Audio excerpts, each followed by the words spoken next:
Thank you very much, Shocks. And indeed, quite a great game coming out of Cloud9 for the win. The way they got there didn't really work out the way they wanted it to. It seemed to be a little bit sloppy. They were chasing a few kills, but those were really when they had the lead. We were kind of on the desk edging it out in that last game. If it goes the wrong way, it's definitely going to be going in the favor of paiN Gaming. But Cloud9, they squeaked out that second game. Well, they got 35 kills. Yes. So at least that's a lot of kills. One thing to notice, the goal difference, even though there was like small. Yeah, it was like 20 kills or something difference. Yeah, there was only like a 5-6K goal difference. It's really, really, really close in these games now. Yeah, as they were saying on the caster's desk, a really concerning game for Cloud9. Or, I mean, we actually kept kind of saying this during Worlds when Kaboom was almost beating teams. It's like, oh yeah, those guys, they just got to play better. It's concerning they can't close out Kaboom. And, you know, actually the Brazilian teams are pretty good.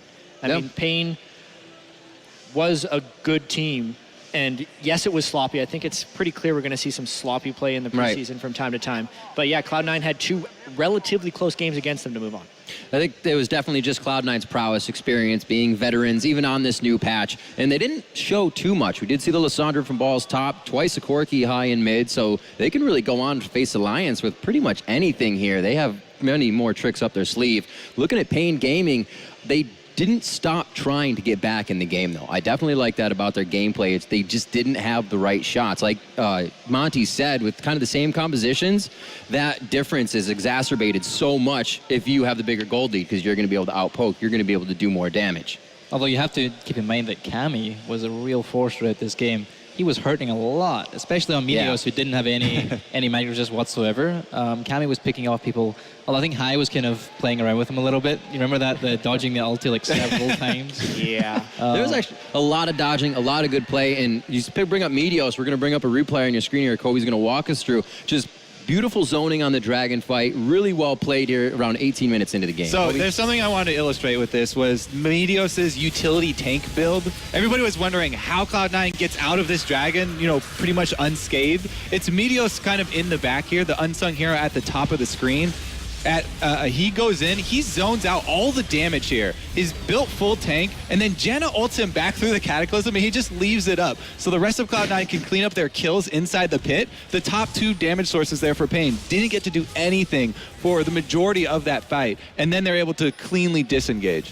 I just really like, they mentioned the armor shred and the attack speed that it gave for the AA comp, but also Meteos' use of that terrain creation was really, really good all game long.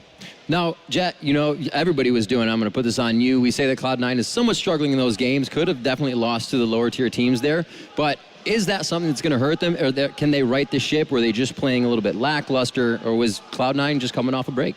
I'd say kind of yes to everything you said right there. A little bit each. Yeah, pretty much. They were sloppy. Said they were winging it. They are coming on the break. They said they were winging it. They were winging it. I would honestly say, though, that they have a big advantage over Alliance in the fact that they did get today's games in. Yeah. I think that's going to be huge for them, because a lot of the teams that haven't been playing for a while, and this is them just getting back into the swing of things, and they're definitely going to have a really good shot at this right now with having 2 games up over Alliance, and Alliance coming in fresh tomorrow. Absolutely true. And we are going to have coming up, it is going to be Team Solo Mid versus Unicorns of Love. We'll go over that a little bit before we throw to break here. We're going to see Santorin. We're going to up against, I'm not going to remember in the jungle.